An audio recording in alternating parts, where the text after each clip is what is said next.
Thank you. It is my privilege to present on things that I'm passionate about. I'm very passionate about today's topic. It's creating great stuff through great mindset. So I want to just talk for a minute about creating, and I want to remind you that you're always creating in every moment. There's no neutral about it. You're either creating something that's part of the solution or you're creating something that's part of the problem. So be conscious. It's like you got a vehicle and you better know if you're on the right side of the road or not, right? So I want to use a metaphor. It's not a perfect metaphor, but it's pretty close. We are always creating through various stages of transformation. So I love this metaphor of a butterfly. So a caterpillar starts out as a caterpillar, and it's a very consuming kind of creature. It's always eating, and it's always gathering. And that's what we do as small children. We're always trying to understand the world, and we're trying to understand our part in it. And that's a good thing. It's not a bad thing to be a caterpillar and a better thing to be a butterfly. It's just a natural stage we go through.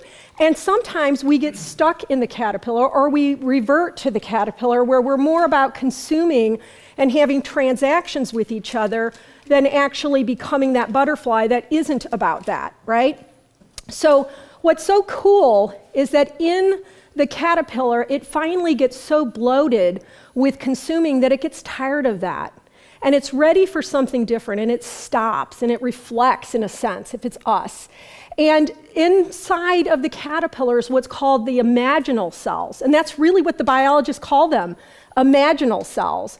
And those imaginal cells have a completely different plan that has been lying dormant within that caterpillar.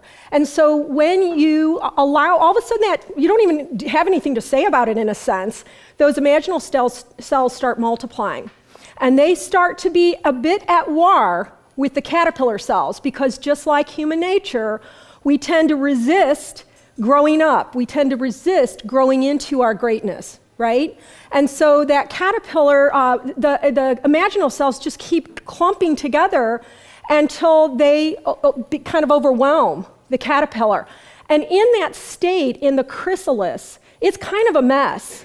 Everything is disintegrating and becoming this messy soup in order for the imaginals to create this new entity that has a completely different structure, look, job, beauty, all of that.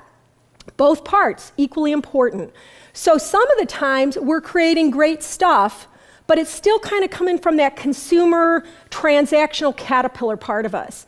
And sometimes we're creating stuff that's coming from this place of freedom where we don't really need anything from anybody.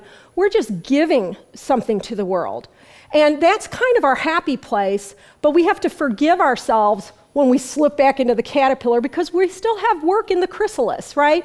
And that's why this isn't completely perfect, because we kind of let ourselves kind of go in and out of it. But the goal for me is to become that person that has that ability to be free and to create great things consciously that are more beautiful and more meaningful than the consumerism part of me that would want to take from people.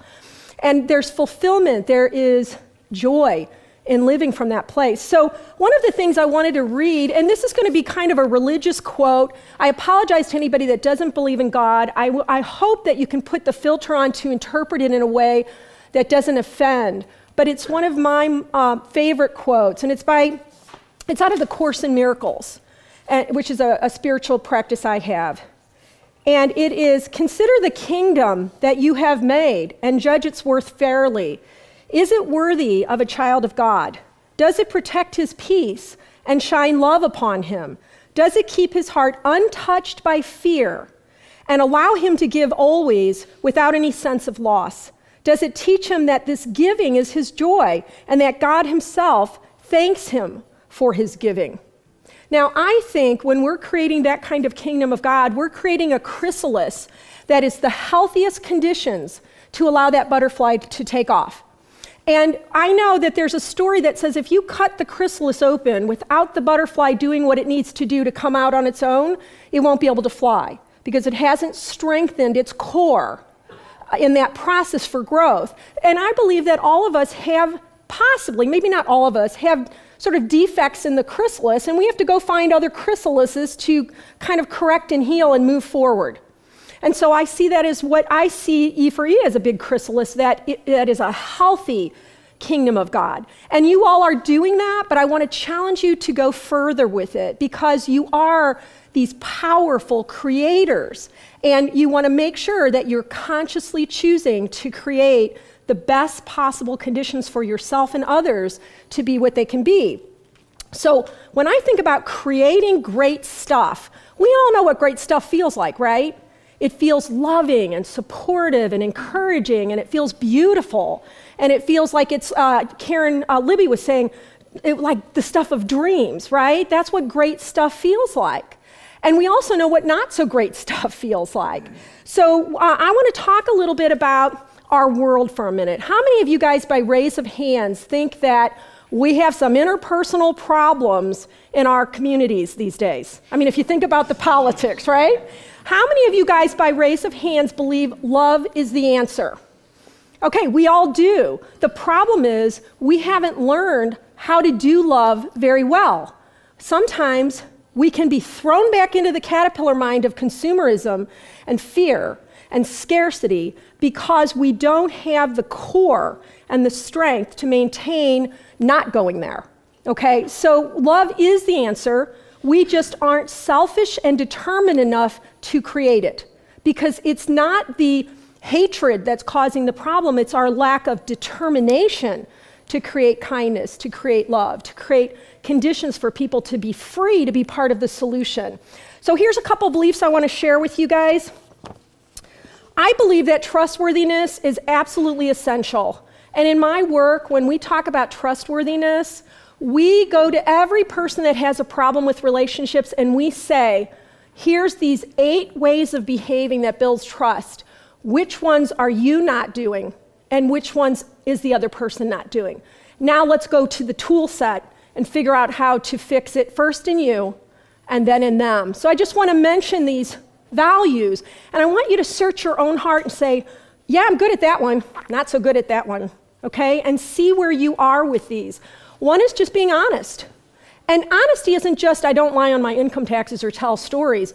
Lying means I'm not making up anything about who I am or what I believe in. Straightforwardness is a little different from honesty. It's where we say, hey, I want you to only spend $20 on lunch if I'm your boss. Are you willing? It's stating expectations. It's asking for what we want. And a lot of us are really scared because we're in the caterpillar that says, but I need their affection. I need them to like me. And so we'll withhold the trustworthiness of being straight with people because of that neediness that we go to. There's the value of being receptive. A couple people, Mark has talked about it, Ann has talked about it, being able to really listen to other people without judging and changing them.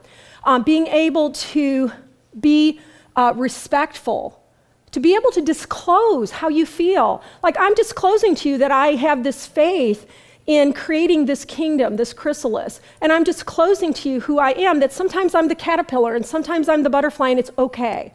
And so when we can disclose, we create vulnerable, real, and authentic communications with people. So sometimes our very withholding of who we are is the way we break trust. There's also things like following through on commitments and seeking excellence in everything you do. So not being unselfish. Be selfish to be excellent. Be selfish to have kindness. Be selfish to say, I will make sure everybody is fed on the planet. I will make sure that everybody is treated well. That's the thing we fall down on with our excellence. Another belief I have is that the ends and the means both matter. When I was growing up, I was really fortunate in some ways and really unfortunate in some ways in my chrysalis. My family was super socially minded, action-oriented. I think those gifts passed down to me. They were very smart people. They thought through things. Where they had difficulties is they had a righteousness about their beliefs. And they made their beliefs more important than people sometimes. And so I believe it's really important to realize that how you do something with people is as important as what you want to accomplish with them. So an example of this was I was raised in a family that was very Catholic, very pro-life. My mom was the pro-life chairman. But she would make me, or not make me, she would have us kids all picket in front of an abortion clinic. Now, a lot of people do that on both sides of the equation. They're trying to fix, convert, heal, or change somebody else. And in my heart, even as a little kid, I thought, this doesn't feel good. I feel like it's us against them. I don't want to do us against them. So to me, if there's a problem to solve, like you believe in the sanctity of life, which I do, I just don't believe doing it that way helps, because it, if anything, makes somebody feel less than, or less important, or less worthy. It is not a helpful solution. So I even challenge some of the things that we've held on to for centuries, that it's the only way to accomplish a goal. Like, yes, maybe we had to do it with suffragettes or the civil rights movement, but what if we could find ways to help create something between people where there doesn't have to be, I'm better and smarter and I know more than you, and you are lesser than me, and let me fix you and change you, right? Because I see it on both sides of the spectrum. I won't have that anymore, because I believe the ends and the means both matter. People matter more than beliefs, and we can so easily forget that. They can feel invisible with us, they can feel unimportant, they can feel overpowered by us. It's our job to make sure that they feel how important we are to them. I remember recently I was on Facebook and I had made some kind of comment that I didn't even think was controversial, but a person replied and said, wow, I've never seen you say anything controversial, which isn't necessarily a good thing. But I said, well, I hope you know you matter to me more than any belief I ever hold, and I hope everybody on here knows that. Because we don't give that signal to other people that you matter more to me than what I believe about life. You are a sacred being, and that is first and foremost. And I believe that the reason we need to create that chrysalis is that people need to remember the true core of who they are. And one of my biggest beliefs is that we are love. We are love, and we forget it every day. And in the soup of the chrysalis, we have to undo all those parts of us that believes we're not love, so that we can turn into that butterfly that is love. And we have the opportunity to create the conditions in every encounter that allows people to come into that state of true being, which is love. And that is always a solution, not a problem. Thank you.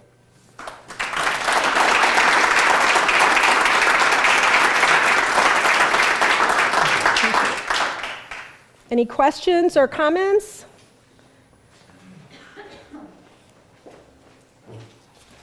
You had said that people over beliefs, and you mean to tell me if you believe something dearly and somebody's going against that the person's you're supposed to honor the person above your beliefs? Yes. It doesn't mean that you are condoning their beliefs or that you're surrendering your beliefs. It just means that when you leave that conversation, they know that who they are as a person matters more than any belief that you hold, and that they have the feeling of that they're visible, that they're respected, that you have a sense of, you matter as much as me, you are as important as me, I'm not better than you, and that in that sense, yes, I'm not saying abdicate your belief system. Does that help? Yes.